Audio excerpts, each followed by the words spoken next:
This is my BMW E92 that I bought for cheap. The previous workshop that tried to repair it made a huge mistake that caused the whole engine to blow up. So now I have to completely rebuild the entire engine up from scratch, which, well, I have never done before.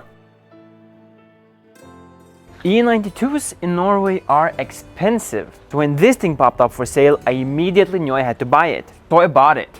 In the other side of the country, without even seeing it and hoping it would be an easy fix. But oh boy was I wrong. In here, there used to be an engine, which we removed in the last video after we found out that it was completely blown. The head gasket blew, and the previous workshop tried to repair it by resurfacing the head and replacing the head gasket. But when they put everything together, they didn't fully seat the dowel, causing it to get squished between the block and the head. So when they started it, the coolant still found its way into the combustion chamber and the engine oil, and that destroyed the engine. So in the last episode, we stripped the whole engine down to the block and delivered the heads, the crankshaft and the conrods to the machine guy for refurbishing.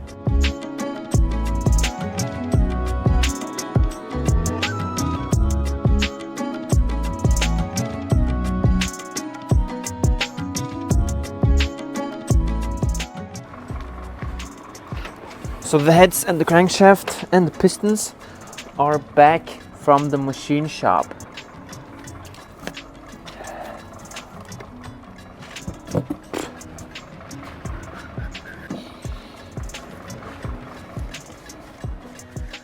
So now this is the resurfaced head.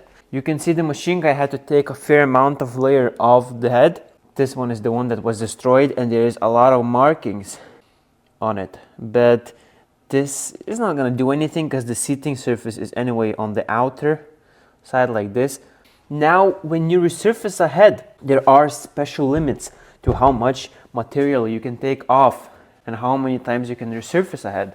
As it says in the repair manual, you measure the thickness by measuring the gap between that hole and the surface itself. The original dimension for the head is 3.85 millimeters. And the machining limit is 0.3 millimeters. If we are still within spec, this should be not less than 3.55 millimeters. So if we see now, we are still around 3.5 millimeters. Hard to show, but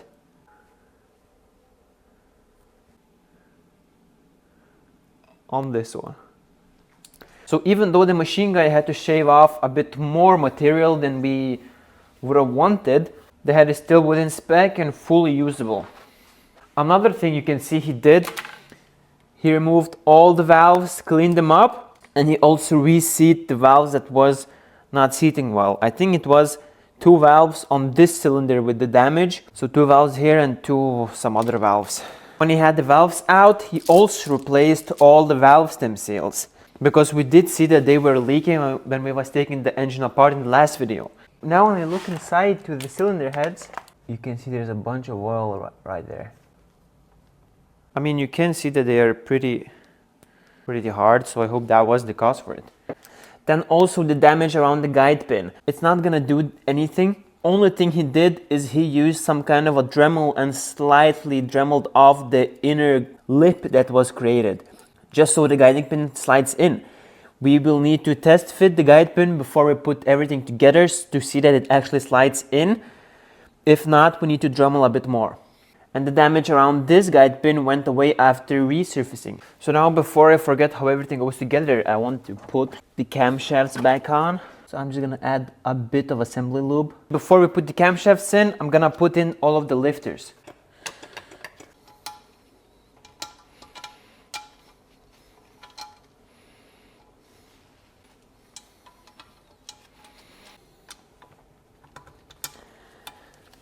Make sure all the lifters are in its place, in its groove. Then we can install the intake camshaft, which is on this side. When we are installing the camshafts, we will put it around same position as the timing on TDC.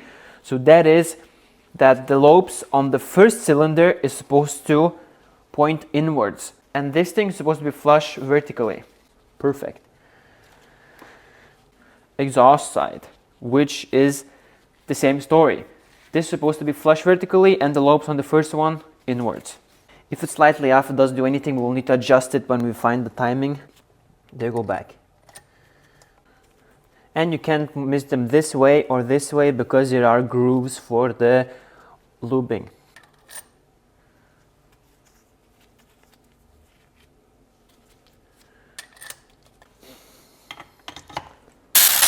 Then all these bolts 10 Newton meters from inside out. Now we can put the injectors back this way.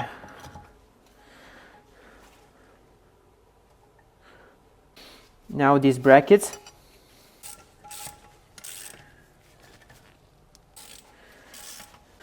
Then we can put on the vacuum pump that it fits in the groove on the cam. Then the camshaft position sensor. Then this water hose. I don't have the gasket for it, but it's very soft and looks new, so I guess they replaced it when they did the head gasket.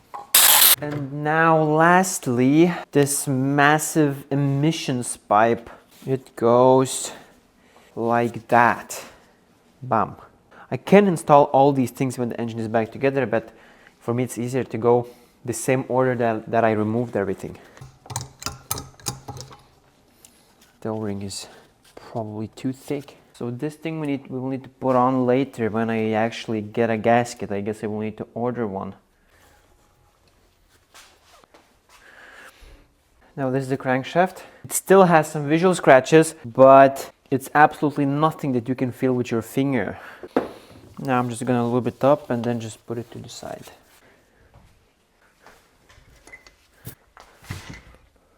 So all these are the pistons. Here are all the old piston rings. Right now we still can't do anything about them because I haven't got the new piston rings yet. So we can, I guess, just put them to the side.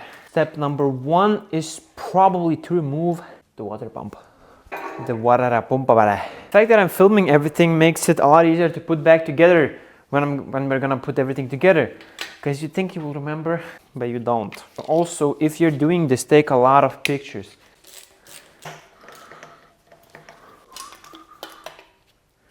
Now we can remove the whole timing chain. What the hell?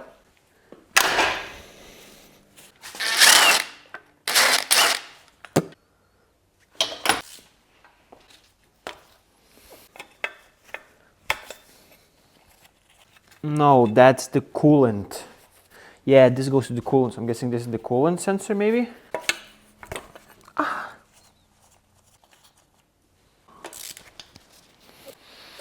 Okay, never mind. It's not stuck. It is very clean though, because if it has the smash filter, so if there's any metal shavings in the oil, they get well cut up on this.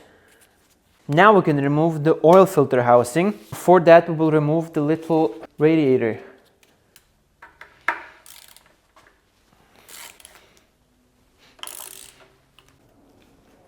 Hello?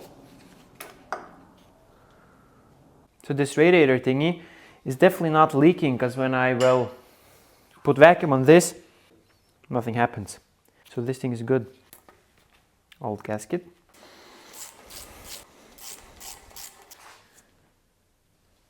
Good. So now the block is ready to be washed.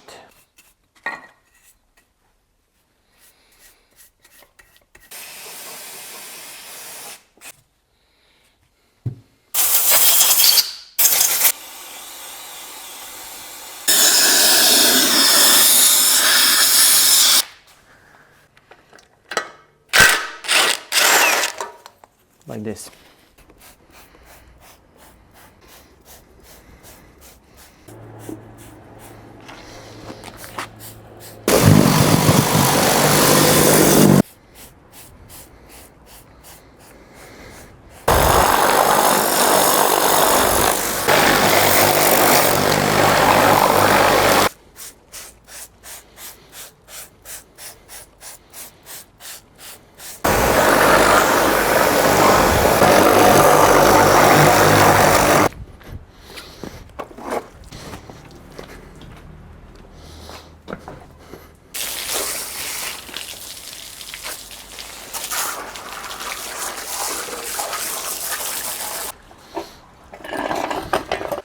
Now I will use this brush thingy to clean the threads from under.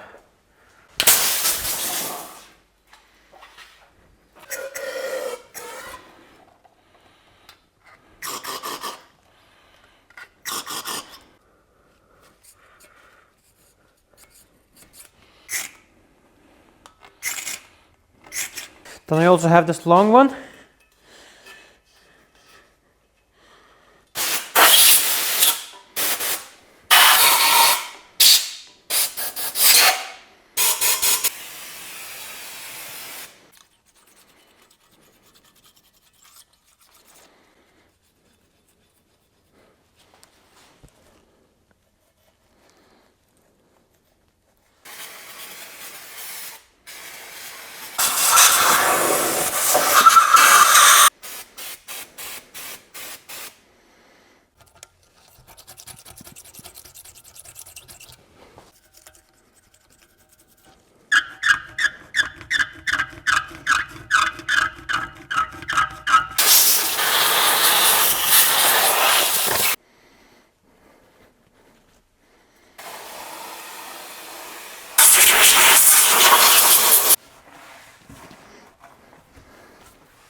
You can see the engine bay is, well, oily, you could say.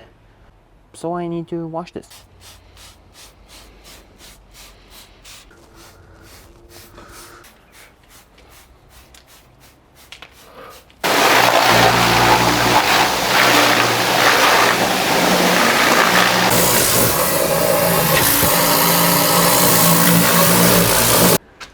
That's how much cleaner it looks now.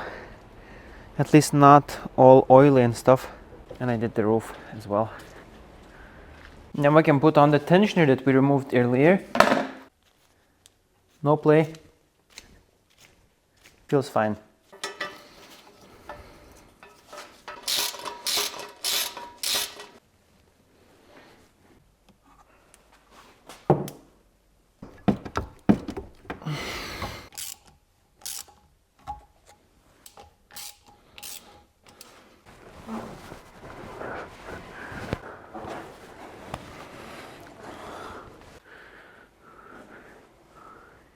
So here I have got some parts, still missing probably half of them. So the main timing chain, oil pump timing chain, rear and front main seal, oil pan gasket, head gasket, all the different gaskets, manifold exhaust, head bolts, rod bearings, main bearings, piston rings, oil filters, spark plugs. There's still a lot missing.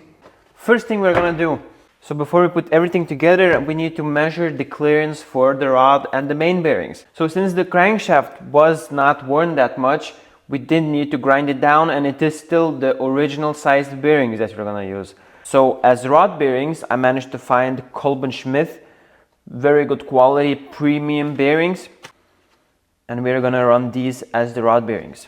But the main bearings was very hard to find in the original size. There was a bunch of oversized ones that you could get from Kolben Schmidt, Mahle and other brands, but main journal bearings was only these ones that was available to order, and the brand is NE. It is decent brand. This is no high performance engine, so it's gonna work just fine for everyday use. So even in Norway, main bearings I couldn't find anywhere, so I had to order all of these parts from Lithuania. So that's why I managed to get my hands on these ones.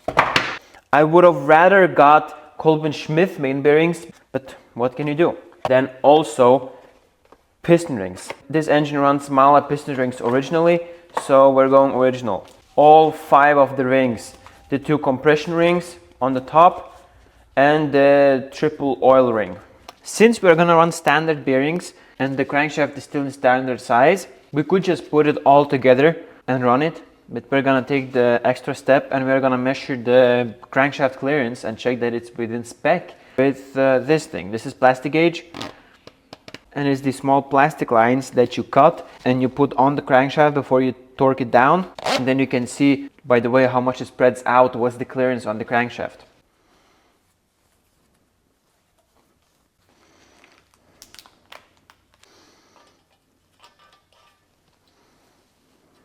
We're gonna install everything now oil free, like this.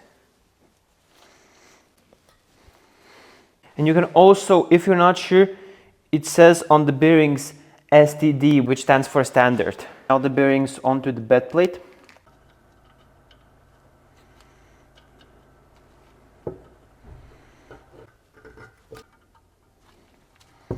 Now put the crankshaft in.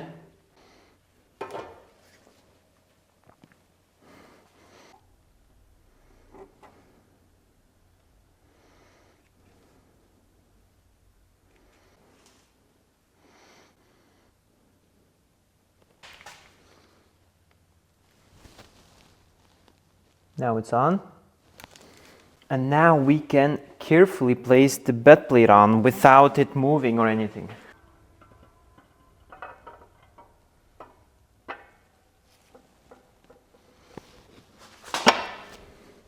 Now for this job, we are gonna reuse the old bolts, cleaned and lightly oiled. Then on the last installation, we're gonna use brand new bolts.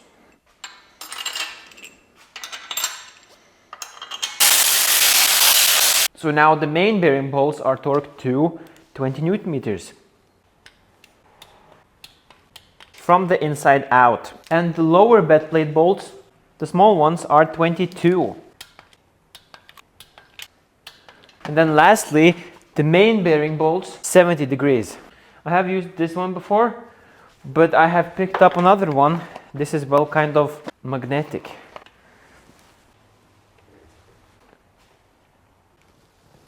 And that's it. Now I have to loosen all the bolts and remove the thing.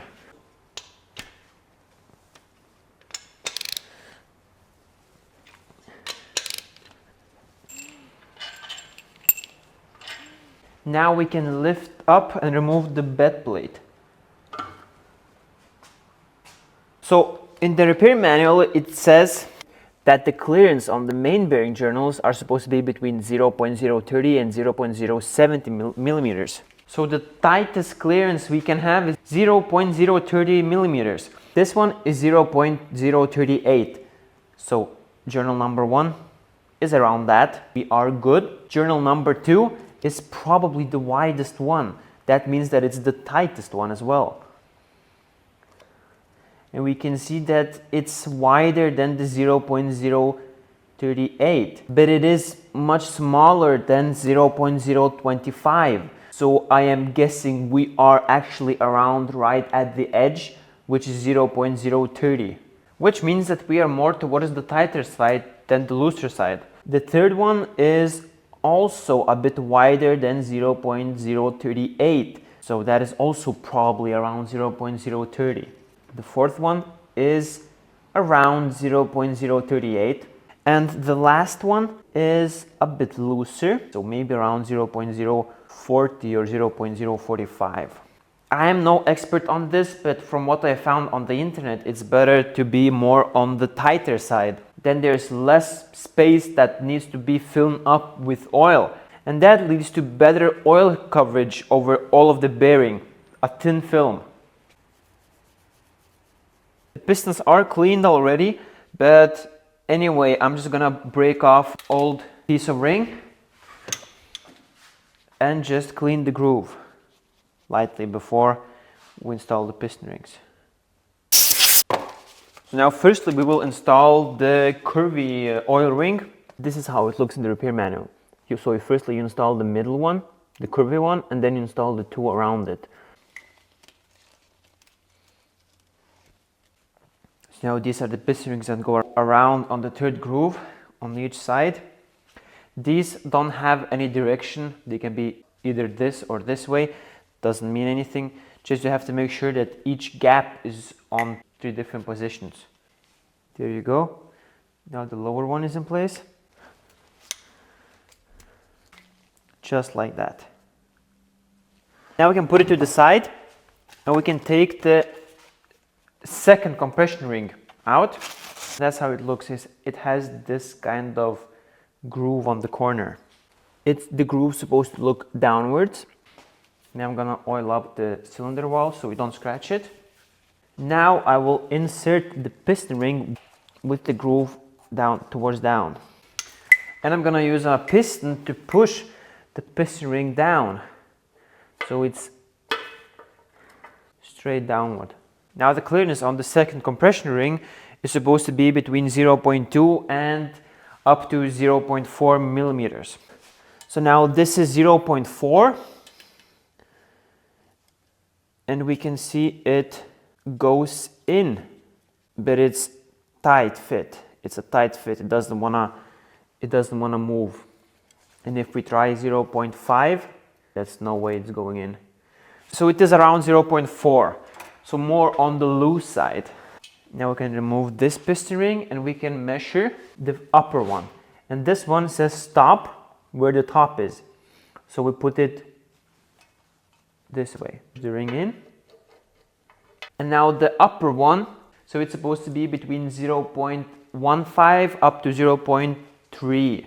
So now immediately if I try to put 0.4, because that's what I have in hand, that doesn't go in. And here I have 0.3. That one goes in, but it's tighter. So that's also within spec. So it seems like that we will not need to do any adjustments. If it would be too tight, then we use a simple file or some sandpaper and slightly take away some material on the ends. Now we can install the piston rings. See, this one has this groove. And this groove is supposed to look downwards. So the piston ring goes on like that.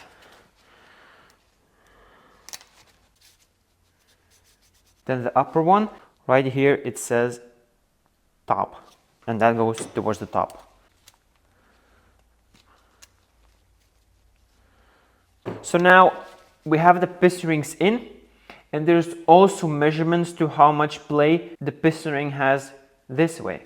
The oil ring, of course, doesn't have it, but the measurements are so small that there's basically no point to even check. But on the second ring, it is between 0.01 and 0.06. Here, the only file I have is 0.05, so we can test that. Yeah, that's tight. And the upper one is between 0.02 and 0.06. Yeah, so that's stuck. So the clearance is not as big as 0.05, but the piston rings are moving, so I'm not even gonna bother to buy a tool to check. It's nothing, it's not gonna do anything. And before installing, make sure that all the gaps are supposed to look in 3 different directions, just not above the boss pin. And also the oil ring is supposed to look also in 2 different directions. The rings I'm measuring is in the same cylinder where I'm gonna put them, so it's just as precise as possible. Now I'm just gonna do the other ones real quick. The machine guy teach me a trick. When you have the pistons, and you can see there's a bunch of scratching marks on the side here. Here is like rough, and here is like smooth. It's from it working for many years. What you can do, you can take a Scotch pad, and you take the piston, and you create a few scratches this way, and a few scratches this way. And you can see now there's a bit of resistance, and the scratches create oil passages. So oil doesn't run off so easy, and it just stays here and produces better lubrication. Now I haven't gotten the bolts yet for the bed plate, but I want to put the crankshaft in and get to check the clearance for the rod bearings. So I am gonna put assembly loop, put the crankshaft in, put in the bed plate, and then later I'm gonna change the bolts to the new ones.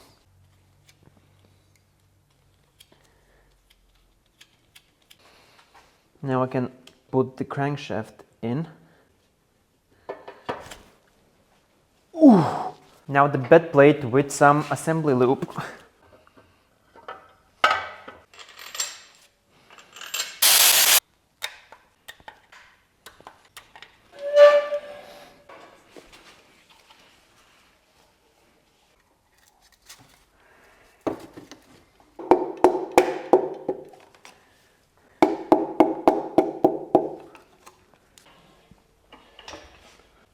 Now this is the cap. Put the bearing in like this and push it in place.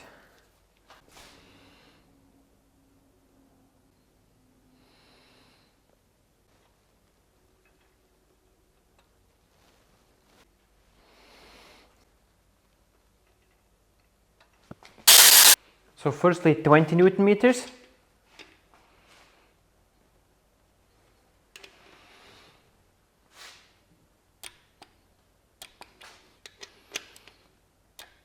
And now 120 degrees.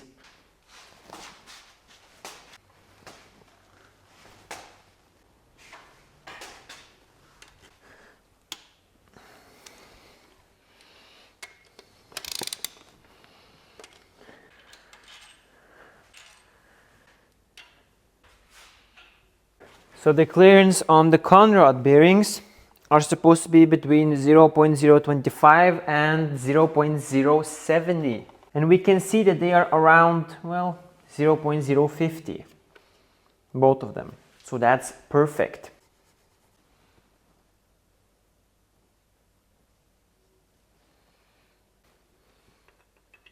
Turn the crankshaft.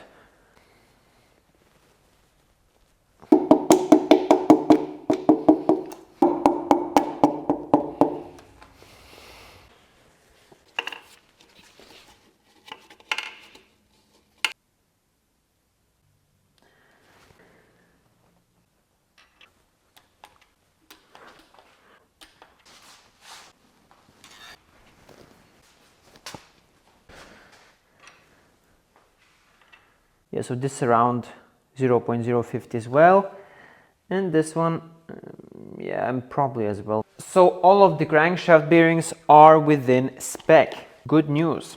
This red stuff is engine assembly lube, and it produces lubrication until the oil pressure builds up. Immediately when oil touches it, it blends in with oil and evaporates. Now we can install the oil filter housing with new gasket, of course.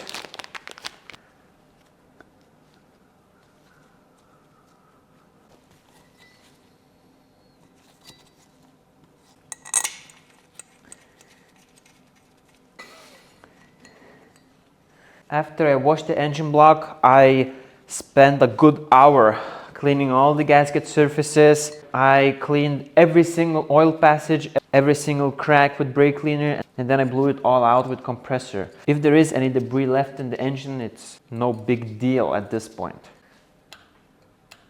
Oil filter housing bolts, 9 Newton meters.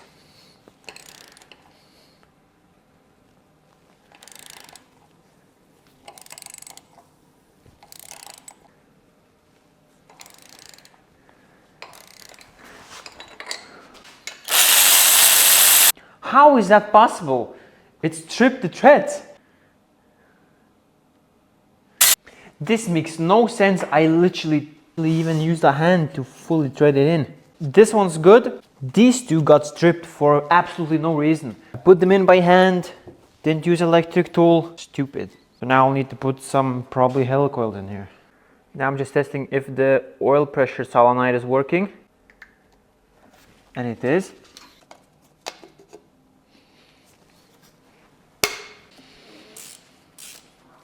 Then the oil pressure sensor, I think. Then the coolant sensor. Then the crankshaft position sensor. I would rather use a time insert on the stripped threads, but I couldn't find any nearby. Even though I would have been more confident using time insert, helicoil will work fine. I spoke to the machine guy. He said helicoil is gonna work just fine because this is, well, there's no pressure on these bolts. You just torque them and it just stays here. So I picked up this big kit with many different sizes.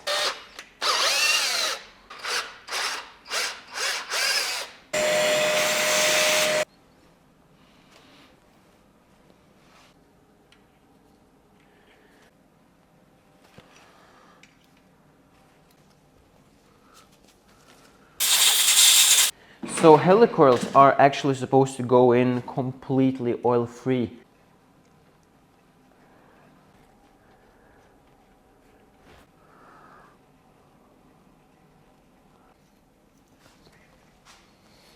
It's gonna work wonderfully. Oil filter housing. So I'm gonna add a bit of thread lock on the bolts, just tiny bit. 9 Newton meters. Good.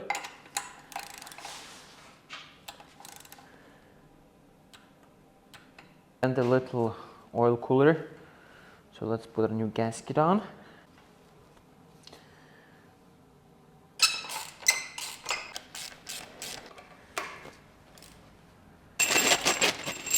These are the new bed plate bolts, rod bolts, and these two are the camshaft bolts. You need to oil all of these before installation.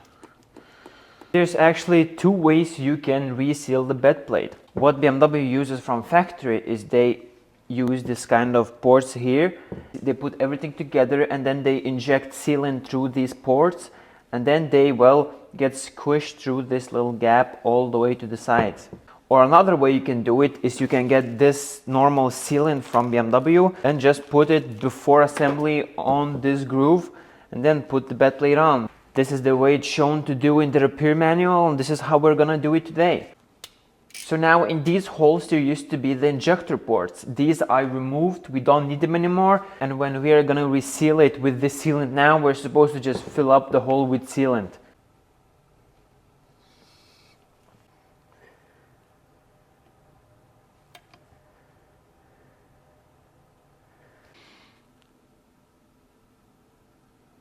So now I put a bit of sealant in the holes here as well.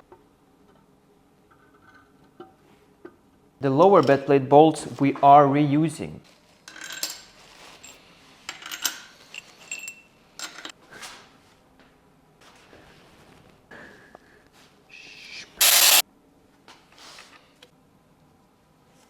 New bolts.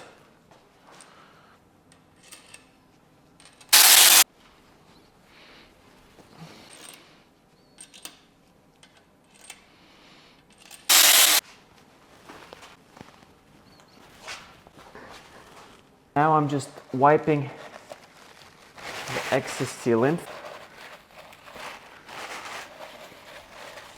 and also wipe the excess that came out from the hole. These are the new head bolts.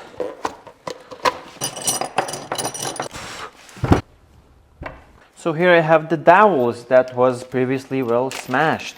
Well, this one fits pretty nicely. This one, it's not going in, you could say. You need to pull out the Dremel and take a bit more material away. Good, now it fits perfectly.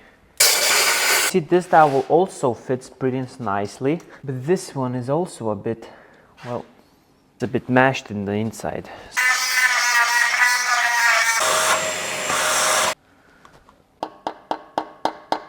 Another thing, this rubber grommet thing is, I don't know if these are the passageways for something or I don't know, but you could see they were a bit destroyed. So it did pick up new ones.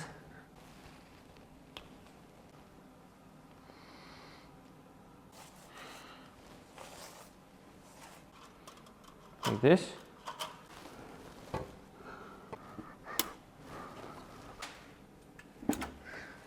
Yep, so the head is definitely in the guide pins, 100%. All the main head bolts, 30 Newton meters. And then these 2 lower ones, 10. Now, all of the bolts, 90 degrees. Now, again, only the big ones, the M10 bolts, 90 degrees. And now lastly, 45 degrees, all the bolts, just not these ones that are on the lower timing chain cover. This is the scariest part. So now the head is fully torqued to spec and, well, ready to run. So this is the famous N43 B20A oil pump. Here we have a brand new from BMW oil pump for the N43 B16A, the 1.6 version. In the last episode we found out that the oil pump for this engine costs around 13,000 crowns, around 1.2 thousand euros. But the oil pump for the 1.6 version of this engine costs half of that, around 6,000 crowns, 650 euros. But many people said that the oil pump is very similar, and many people have used the oil pump on this engine with some modifications, of course. So that's what we will try. Looks familiar, doesn't it? So I can immediately see that the original pump doesn't have these brackets. We will need to cut this bracket off. And that this shaft is, well, different. But for now, we can remove the balancing shafts. The oil pump is put together from two different units. And what I see, this side of the unit is the same one on both of the pumps. There is a part number here, and they match perfectly. But now I will split them apart and take a look to, well, how they look inside.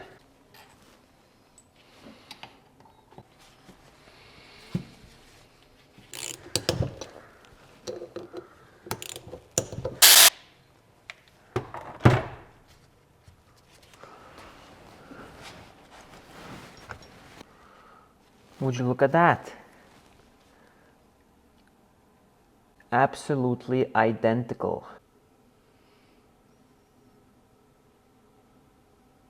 So we know that both of these units are exactly the same because they have the same part code. So the difference I can find is this bracket here. This we'll need to cut off. And the two holes here and here we are missing on the new unit.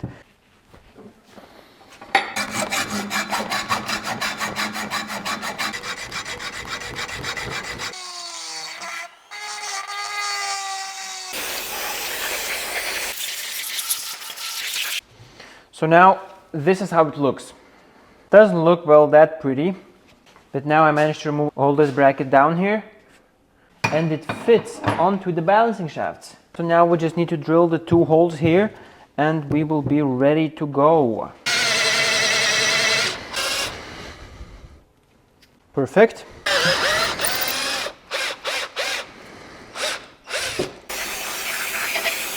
So now I have these holes that the screws go through. All the cutted places doesn't look that pretty, but well, it's gonna work a lot better than a used one.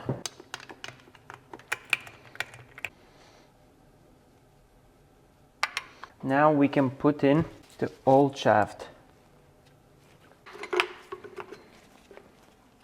Gonna add a bit of thread lock on the bolts. I don't want them loosening. 10.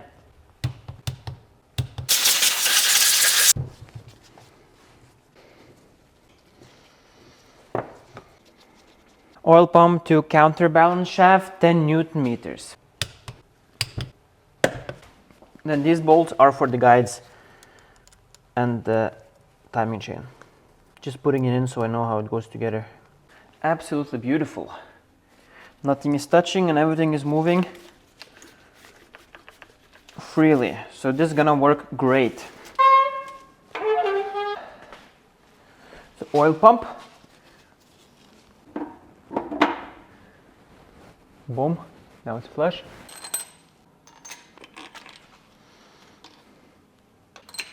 Then the balancing shaft to the bed plate, firstly 25 Newton meters. And then 90 degrees. Oil pump to bed plate, 25.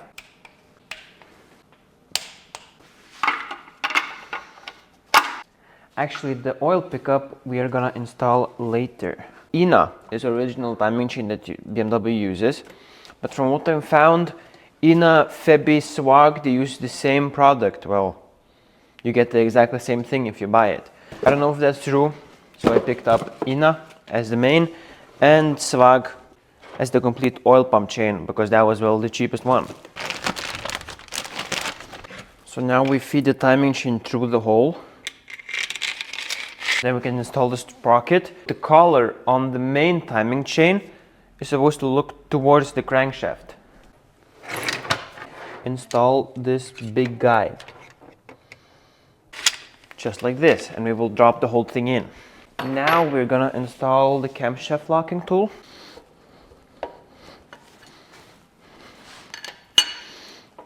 And just make sure that the lobes on the cylinder one on both camshafts are pointing inwards. Remove the cap.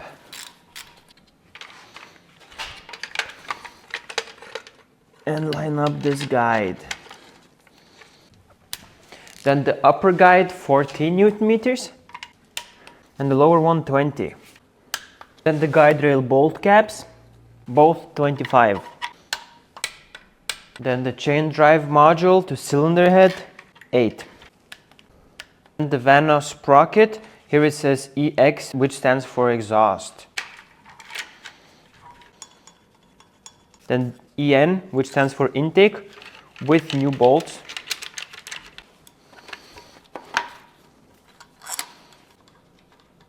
Now we can flip it upside down. Now I will remove this scab here. When you're replacing the timing chain, there's also timing for the oil pump, or well, the balancing shafts. So the balancing shafts are supposed to look towards the sump, just like this. And there is a special tool that slides on these ends here, like that. So I was actually right about the timing chain being original from Swag. This is the original one, and this is the one that was with the Swag oil chain. And you can see they're identical. So before you put it in, you have to put the tensioner into the unit, then turn it, and then clip it into place. Now that's good. Now we can put the whole assembly in.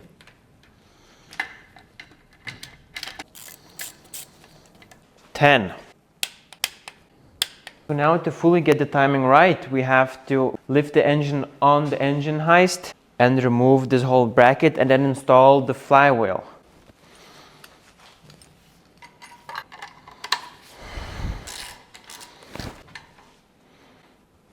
Good.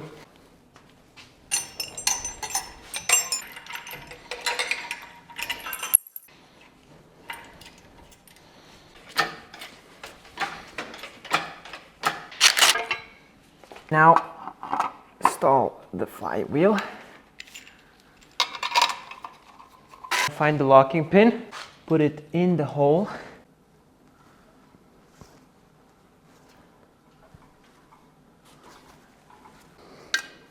It's in. Now we can check if the cylinder number 1 is at TDC. Yes, it is. So now I have this thing. This is the timing tool for the oil pump. It slides over the balancing shaft just like this. Now I'll put this big piece onto the crankshaft through both of the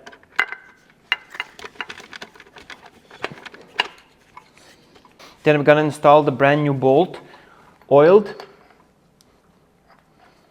Now install this timing chain tensioner provided with the toolkit. Then install the timing tool for the vanos. Now I'm gonna tighten the tensioner. That's good, now it's tight, just lightly. Now I will add the oil pump sprocket nut. And the oil pump sprocket bolt is 32 Newton meters. Before I tighten the bolt, I also remove the tensioner for the oil pump. The big crankshaft screw is firstly 50 Newton meters. And then it's 150 degrees. I don't think we can even do it. Yeah, we have to put the engine down or something. Now, since the oil pump is torqued, we can remove this thing.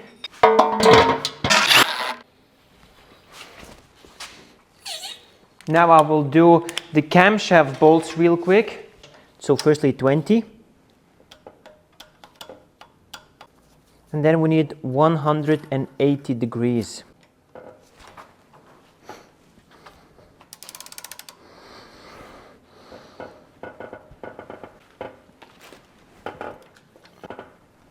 Then this thing, 150. I have no idea how am I supposed to do this.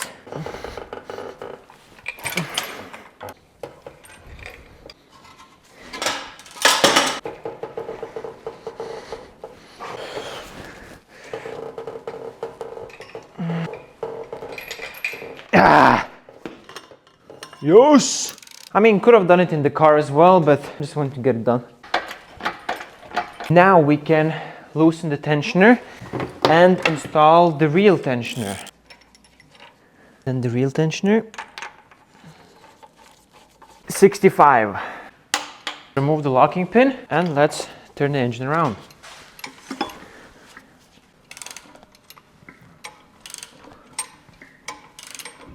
So now I turned the engine over, the flywheel is locked, camshaft timing tool in place and Vanos timing in place. Now remove the flywheel again. So now before we put the engine back on the stand, I want to install the rear main seal.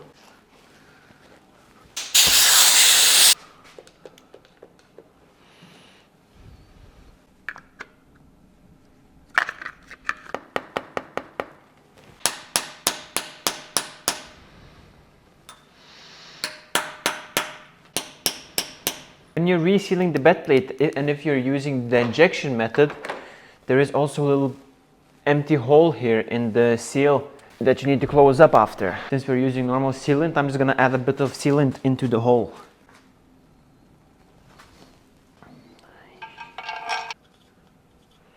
I will put this thing in the other hole on the bed plate since we're not gonna move it anymore, just so we can install the manifold while it's still on the stand.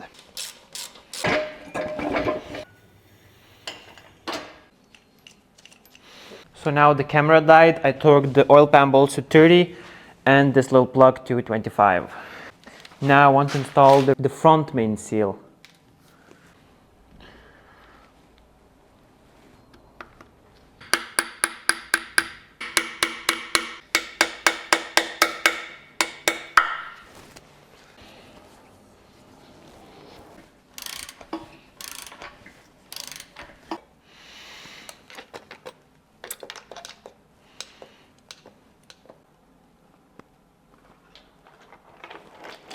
Valve cover 10.